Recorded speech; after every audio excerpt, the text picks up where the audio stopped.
မင်းတို့မှာလွတ်မစင်ဗီဒီယိုတော်တော်များများကိုကြည့်ခဲ့ဘူးပြီးမဟုတ်လားမင်းလိုက်ရလုပ်ကြည့်ခဲ့ပြီး skin care တွေ jaw side တွေ haircut တွေဒါတွေလုပ်ပြီးအောင်တိတာတွေဇက်ကမရသေးဘူးမလား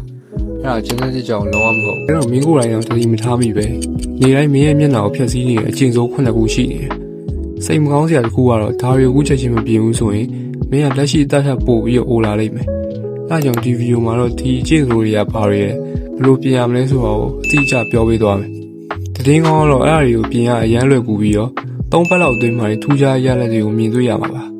အဲ့ဒါဆိုစလိုက်ကြရအောင်နံပါတ်1မျက်နှာကိုခဏခဏကိုင်ခြင်းဒါအဖြစ်များဆုံးအကျင့်ဆိုတစ်ခုပါမင်းတတိတော်မထားမိပဲတနေ့ကိုအချိန်30ရာနေ50အထိမင်းရဲ့မျက်နှာကိုကိုင်နေမိတတ်တယ်ရှားလို့ကုတ်တာလက်ဝါးပေါ်မေးတင်တာမျက်လုံးပွတ်တာအစအတွေပေါ့တဏနာမင်းရဲ့လက်တွေကမတန်ရှင်းဘူးဖုန်းတွေစပွဲတွေလက်ကင်တွေကိုတဏီကုံကင်ထားတဲ့လက်တွေကပိုးမွားတွေမျက်နှာပေါ်တိုက်ရိုက်ရောက်သွားတယ်ရလက်ကတော့ဝက်ချံထွက်တာချွေးပေါက်ပိတ်တာနဲ့အစီပြန်တာတွေဖြစ်လာတယ်။အဲဒါကြောင့်မျက်နှာကိုမကင်မိဖို့တတိထားပါ။လက်ကိုခဏခဏဆေးပါ။မြင်းလက်ကိုတတ်နိုင်ဆုံးမြင်းမျက်နှာနဲ့ဝူးဝေးမှထားပါ။နံပါတ်2တပတ်သေးကိုတုံးပြီးတော့ဝါခြင်းဒါကတကယ်ကိုရမ်းရေးကြီးတယ်။ချီကောင်းတဲ့ဂျော်လိုင်းရဖို့ဆိုရင်အစားအသောက်ဒါမှမဟုတ်ပြီးကယ်ဝါတဲ့အခါတပတ်သေးကိုတုံးပြီးတော့ပဲဝါပြီးအဲ့ဒီဘက်ကမေးဖို့ကြွသားတွေကပို့ပြီးတော့ဖွင့်ပြိုးလာပြီးတော့မျက်နှာတိဆောက်ဖို့မညီမညာဖြစ်တဲ့asymmetry face ကိုဖြစ်လာတတ်တယ်။မင်းတို့တစ်ဖက်ကဆောင်းပြီးတစ်ဖက်ကချိုက်နေရမျိုးကဆွဲဆောင်မှုညော်နေအောင်လုပ်နေတဲ့အဆိုးဆုံးချက်ပဲဖြည့်ရှင်းနည်းကတော့နှစ်ဖက်လုံးသုံးပြီးတော့ဝါပေးဖို့ပဲဒါမှမျိုးပုံစံညီညာပြီးတော့ကြည့်ကောင်းနေမှာနံပါတ်3နေအောင်ကြည့်လုံလောက်စွာမရခြင်းခန္ဓာကိုယ်အတွက်ဗိုက်တာမင် D ရဖို့တင်မကပဲနဲ့တက်ဆိုဆုံးလို့ခေါ်တဲ့ကြောက်အောင်မုံတက်ဖို့တားရည်ကြည့်ကောင်းမှုနေအောင်ကြည့်ရလိုအပ်တယ်ခန်းထဲမှာပဲအောင်းပြီးတော့ဂိမ်းဆော့ဖုံးဖို့နေရင်တားရည်ကဖြူဖြော်ပြီးတော့အသက်မဲ့နေလိမ့်မယ်ပြင်ထွက်တဲ့လူကပို့ပြီးတော့ကျမ်းမာတန်ဆွမ်းကိုပေါက်နေတယ်။အဲဒါကြောင့်တနေ့ကို10မိနစ်ကနေ15မိနစ်ထိနေအောင်ကြီးကိုခံပါ။နံပါတ်4အိတ်ဆက်ခြင်းအိတ်ဆက်ခြင်းဆိုတာမင်းခန္ဓာကိုယ်ကဆဲသေးကိုဖယ်ရှားပြီးတော့ဆဲသေးတွေပြန်လည်မွေးမြူတဲ့အချိန်ဖြစ်တယ်။အိတ်ပြတ်တဲ့အခါပင်မရုပ်တွေမကဘဲနဲ့မင်းရဲ့ရုပ်ပါရှင်းလာတတ်တယ်။မျက်ကွင်းညိုတာမျက်ရည်ဖောင်းတာနဲ့အသားရည်ဖြော့ရောက်တာတွေပြင်ရေရှည်ဆိုးကျိုးတွေလည်းအများကြီးရှိသေးတယ်။စဉ်းစားကြည့်ပါဦးမင်းတညာလုံးအေးပြတ်ပြီးမှန်ကြည့်ဘူးလား။ညနာဖောရောင်ပြီးတော့တားရည်ကအတတ်မရှိသလိုဖြစ်နေလိမ့်မယ်။အဲ့လိုမျိုးညာတဲ့ခန္ဓာကိုယ်ပေါ်လုံနေရလို့မြင်အောင်ကြည့်ပါ။ဒါယောက်ျားလေးတော်တော်များများသတိမထားမိပဲလုံနေတဲ့အမှားတစ်ခုပါ။အဲ့ဒါကြောင့်အိတ်ဆက်ခြင်းကိုပြုပြင်ပါ။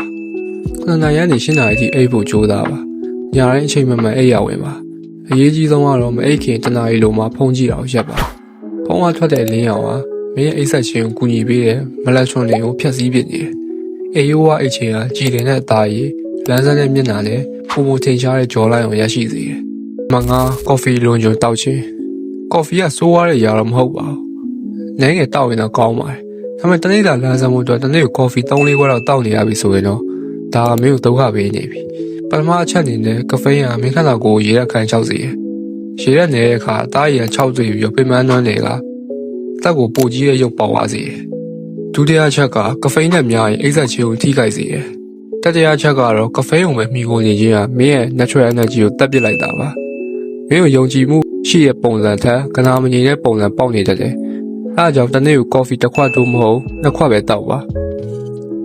ကော်ဖီတစ်ခွက်တောက်တိုင်းရေတစ်ခွက်ကိုပြန်တောက်ပေးပါစစ်မှန်တဲ့စွမ်းရည်ဆိုတာအစားတောက်ကောင်းအိတ်ဆက်ခြင်းနဲ့လေ့ကျင့်ခန်းကနေပဲရလာမှာပါနံပါတ်6စိတ်ဖိစီးမှုများခြင်းစိတ်ဖိစီးမှုကကျန်းမာရေးအတွက်လည်းမကဘဲနဲ့ရုပ်ရည်အတွက်ပါအတန်တိတ်လူသမားဖြစ်တယ်စိတ်ဖိစီးမှုများရင်ကော်တီဆောဆိုတဲ့ဟော်မုန်းတစ်ခုမြင့်တက်လာပြီးတော့စိုးကျိုးဆုံးမှုဖြစ်စေတယ်။ဘိုက်ကောက်ထွက်တာအသားရည်ပျက်စီးတာပြီးရင်ကြောက်အောင်မလို့ဆိုတဲ့တက်ဆိုရှုံးကိုကျဆင်းစေတယ်။စာမေးပွဲနည်းရဲ့အခါတမန်မောအခက်ခဲကြုံနေရတဲ့အခါဝက်ချံပိုထွက်လာတာပေါ်ပင်မန်းပုံပေါက်လာတဲ့အိမ်အားကုန်ခန်းလာပြီးတော့သတိထားမိပါလား။အဲ့ဒါစိတ်ဖိစီးမှုကမြင်းမျက်နှာမှာလာပြနေတာပဲ။စိတ်ဖိစီးမှုကိုလုံးဝရှောင်လဲလို့မရတော့မဟုတ်ပါဘူး။ဒါပေမဲ့ထိန်းချုပ်လို့ရတယ်။လေးချင်ကန်းလုပ်ပါတရားထိုင်ပါလမ်းလျှောက်ပါတကယ်ချင်းရင်လည်းအချိန်ဖြုံးပါ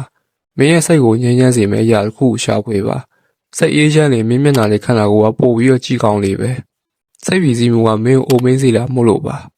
အဲ့ဒါကိုတိုက်ဖြတ်နိုင်ရင်မင်းရဲ့ရုပ်ရည်ကပို့ပြီးတော့နှုတ်ပြိုပြီးတော့ခံရလာမှာပါနံပါတ်9ဂျန်နတ်ကိုပြစ်ပုံကြခြင်းဒါကတော့စိုးဆုံးလေးချင်းတစ်ခုပါပဲယောက်ျားလေးတော်တော်များများမှန်ကြည့်ပြီးကိုယ့်ကိုယ်အားမရတဲ့အခါဒါမျိုးဗီဇကြောင့်ပဲပြောင်းလဲလို့မရဘူးလို့ချက်ချင်းပြောတတ်ကြတယ်အဲ့လိုသွေးခေါ်ပဲမင်းကိုကြည့်မကောင်းအောင်လုပ်နေတာပါ